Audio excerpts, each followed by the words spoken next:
This video is a continuation of the notebook on Google Colab. And here we're going to discuss a few items that you should be aware of while using our notebooks in Google Colab. The first is the saving of notebooks. When you use Google Colab with an R notebook, well, any notebook really, you're actually using a temporary virtual machine in Google Cloud. This VM runs a copy of Google's custom version of Jupyter Notebook. And when you upload a notebook to be used, you're really copying your notebook to this VM, and the VM is serving the data back to you via the Colab interface. So when you make changes to your notebooks in Colab, and then you save them using the default save option, you're only saving those changes to the copy of the notebook that exists in that VM, so not to your local machine or even your Google Drive.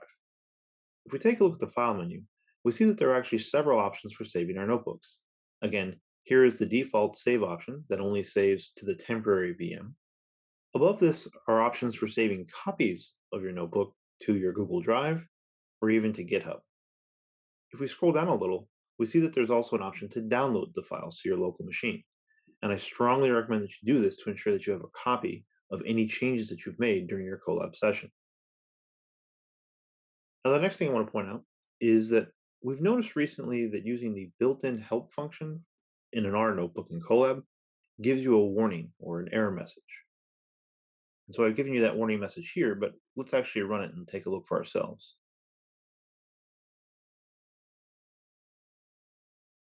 So when we run help, we see that in the output block, we get this warning message that we saw in the text above. But on the right-hand side, we also get the documentation that we wanted. Now, some of the formatting does appear to be off, but the basic information is still present in this tab. And this appears to be an issue with Google's IR kernel installation that Colab is using. So for now, we're suggesting that users simply ignore the warning, as Google will eventually fix this. And as far as we can tell, the help information is still being presented.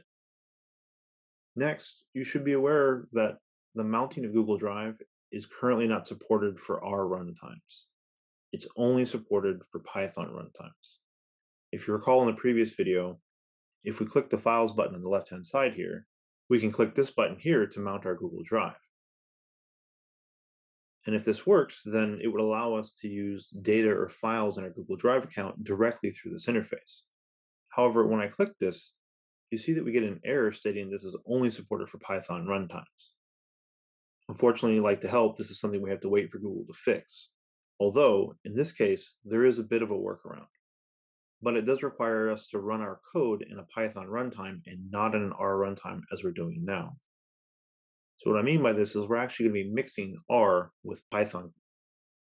And we do that using the rpy2 IPython extension and the rpy2 module itself.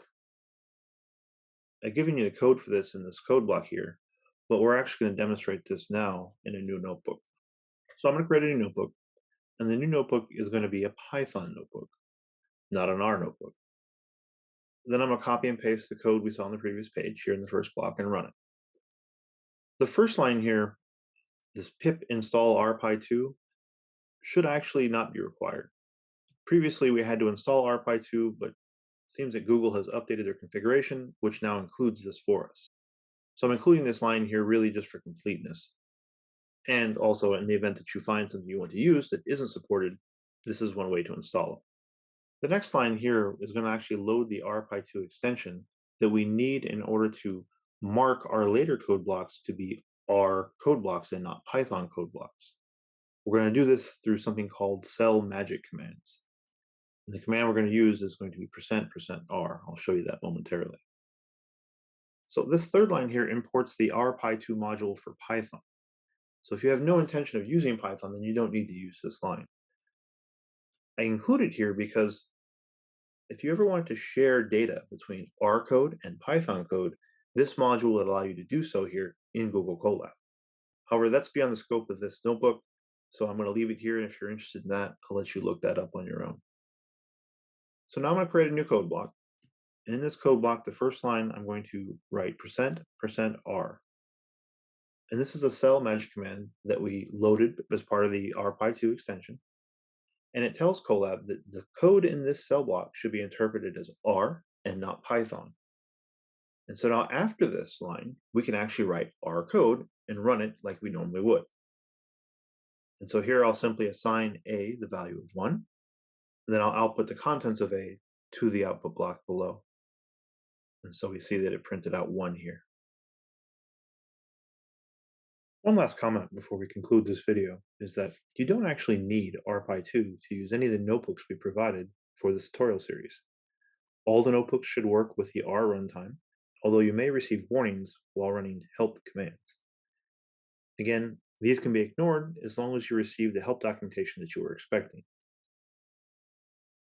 The RPi2 information here is really only necessary if you want to start integrating Google Drive with your R code, or if you eventually want to mix Python and R. In any case, this is going to wrap up this video and this notebook.